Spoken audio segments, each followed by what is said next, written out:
For sales and operations planning, it is a process to develop tactical plans that provide management the ability to strategically direct its businesses to achieve competitive advantage by integrating customer-focused marketing plans for new and existing products with the management of the supply chain. The process brings together plans for the business as it relates to sales, marketing, development, manufacturing, sourcing, and financial into one integrated set of plans. It's done once a month and reviewed by management, and the process must reconcile all the supply and demand and new product plans at an aggregate level to make sure they all tie together. But the one thing that I would say about this is that it says that it is a process. It doesn't say it's software, it doesn't say it's a meeting, it doesn't say it's a forecast, it doesn't say it's supply plans. It's really all of those wrapped into a whole in a process as it describes. Yeah, thank you for laying out that definition in there, Jeff. I think it's beautiful. And as Jeff noted in here, it's really a process. I will make one comment here just on S&OP. We've had clients that operate S&OP more frequently than monthly. A prime example was during the pandemic when they went through this process. Maybe it was a little bit abbreviated, weekly and or more frequently than weekly, depending on what industry you're in. So if you were in the PPG space and protection products, right? Boy, I'll tell you, there was huge amounts of demand for those, and we had new customers that were coming in looking for product.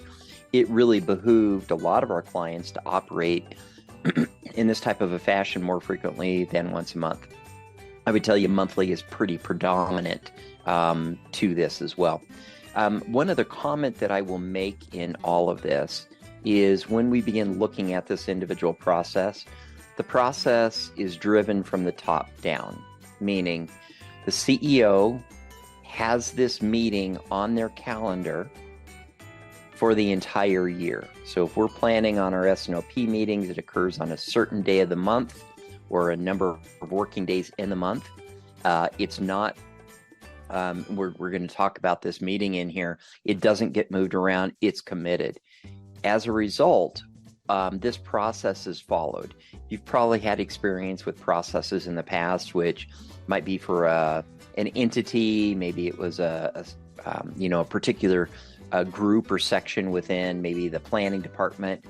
I will tell you on an S&OP perspective, it permeates the entire organization and gets a lot of buy-in. So those are my comments, Jeff, that I'd add in. Okay, excellent. The next slide is supposed to be the definition for SIOP or SIOP, but the same dictionary from the Association for Supply Chain Management said there was no explicit definition listed. Basically, they view them as the same thing. A couple footnotes, you'd execute them the same regardless of whether the I for inventory is included or not. And the overall objective for both processes, if you were going to try and differentiate them, is to get the right inventory at the right place at the right time, which incidentally is what StockIQ is trying to do as well. And then I did read that some people claim that you start with S&OP and then after you're in it, you mature, the next step is to add the I for inventory into the process. I'm not sure if I believe that or not, but that's to make any sort of distinction. Those were the notes I could find. Couple comments as it relates to maturity. Absolutely. Given this is a process, there's a continual learning that's going on within the organization. Might be a bit clunky at the beginning. Maybe you don't get buy-in across the organization, even though they come to the meetings.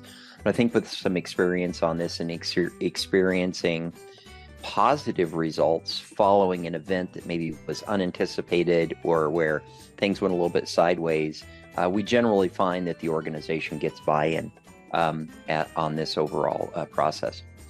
The other thing that I would mention is when we're talking about S&OP or SIOP, it's unique to your industry. It's unique to your business and how you go to market.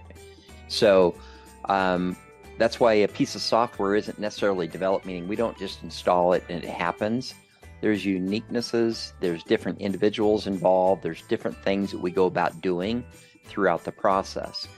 We're going to be talking about the steps involved in it. But again, this is something that you uniquely develop that assists your organization in accomplishing the objectives, which in a lot of cases is the right inventory in the right place to make us more competitive.